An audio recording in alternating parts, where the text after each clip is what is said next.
How did a bankrupt Britain seize Iran's vast wealth? It's a question rooted in the turbulent years after World War II, a time when collapsing empires struggled to hold on to global power, even as nations they once dominated demanded their independence. The year was 1951. The place, Tehran, capital of a nation standing at a historic crossroads.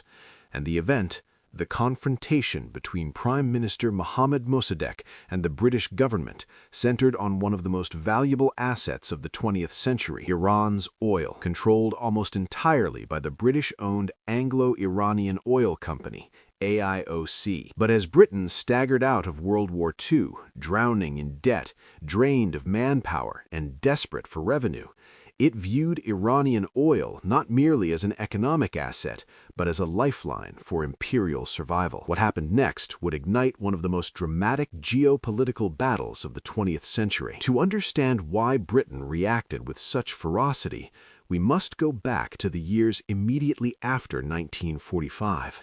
Britain had won the war, but lost its finances. Its economy was shattered, its treasury empty, and its empire crumbling. Yet one thing remained: its dependence on Iranian oil. By 1949, AIOC provided over 90% of Britain's fuel for the Royal Navy and nearly one-third of its total petroleum needs. The company's profits were immense, but Iran received only a fraction.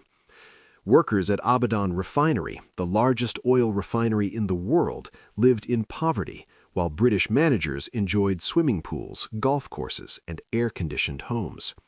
Resentment spread. Nationalist politicians began demanding control of Iran's own resources. Leading them was a frail, soft-spoken aristocrat with unmatched resolve, Dr. Mohammad Mossadegh, leader of the National Front. In March 1951, the Iranian parliament voted to nationalize the oil industry. Mossadegh became prime minister weeks later and immediately signed the nationalization into law. For millions of Iranians, it was a moment of triumph. For Britain, it was a catastrophe. Little did they know, the crisis was only beginning. Britain refused to accept the loss of its most valuable overseas asset. At the highest levels of power, from the Foreign Office to MI6, a single decision took shape: Iran must be forced to give the oil back. By mid-1951, Britain unleashed a campaign of economic warfare. They withdrew all AIOC technicians from Iran, crippling oil production. They imposed a global embargo, threatening to blacklist any tanker that carried Iranian oil, and they pressured Western banks to freeze Iran's assets. By July 1951, production at Abadan fell to barely 10% of its normal output. Revenue collapsed. The Iranian economy began bleeding, yet Mossadegh refused to bend. His resolve only strengthened, so Britain escalated further. By 1400 hours on October 3rd, British warships, including HMS Mauritius and HMS Superb, moved into the Persian Gulf near the Abadan refinery. The Royal Navy prepared contingency plans for a full-scale amphibious seizure of the oil facilities. The message was clear: if Iran would not return the oil through negotiation, Britain would take it back by force. But the situation shifted dramatically when President Harry Truman warned London that military action risked igniting a wider Middle East conflict. Britain backed down temporarily, not because it accepted Iran's decision, but because it was preparing a different strategy. Behind closed doors, British intelligence began searching for allies who could help remove Mossadegh without sending in troops. The crisis would soon reach its breaking point. By early 1952, Iran stood isolated. Oil exports had collapsed to nearly zero, foreign currency reserves were evaporating, and unemployment surged. Inside Iran, opposition groups, royalists, clerics, and foreign-backed factions intensified unrest. Strikes erupted, riots flared. On the international stage, Britain filed a case against Iran at the International Court of Justice.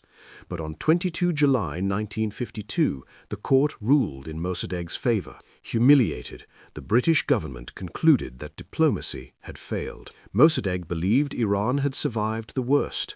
Little did he know, the most dangerous phase was about to begin. In October 1952, Mossadegh expelled the last remaining British diplomats, accusing them of orchestrating sabotage. He was right. Many were MI6 agents operating undercover. With their embassy closed, the British could no longer run operations inside Iran.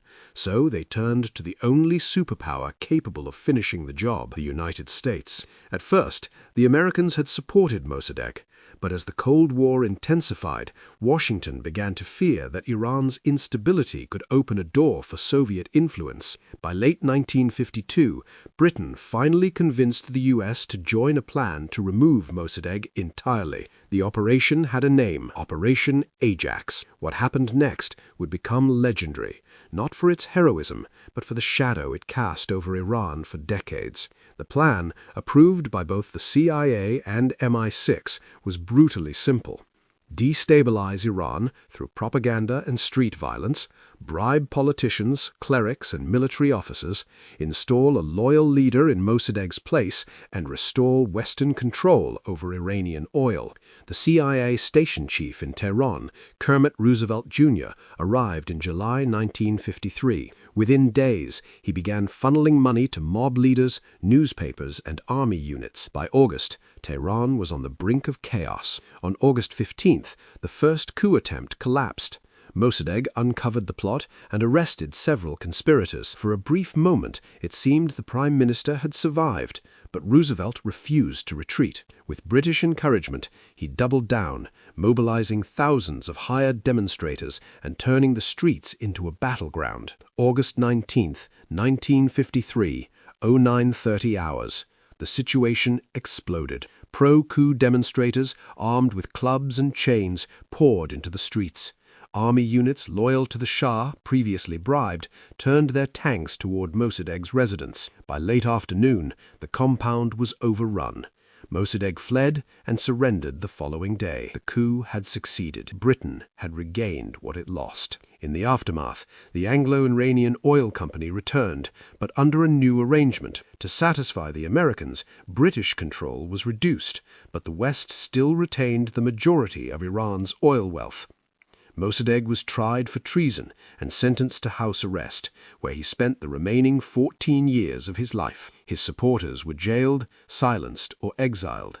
The Shah, Mohammad Reza Pahlavi, was restored with expanded powers, backed by billions in Western military aid. For Britain, the crisis was a victory. For Iran, it was a turning point that shaped generations. Many historians argue that the resentment created by the 1953 coup planted the seeds of the 1979 Iranian Revolution, a dramatic backlash against decades of foreign intervention.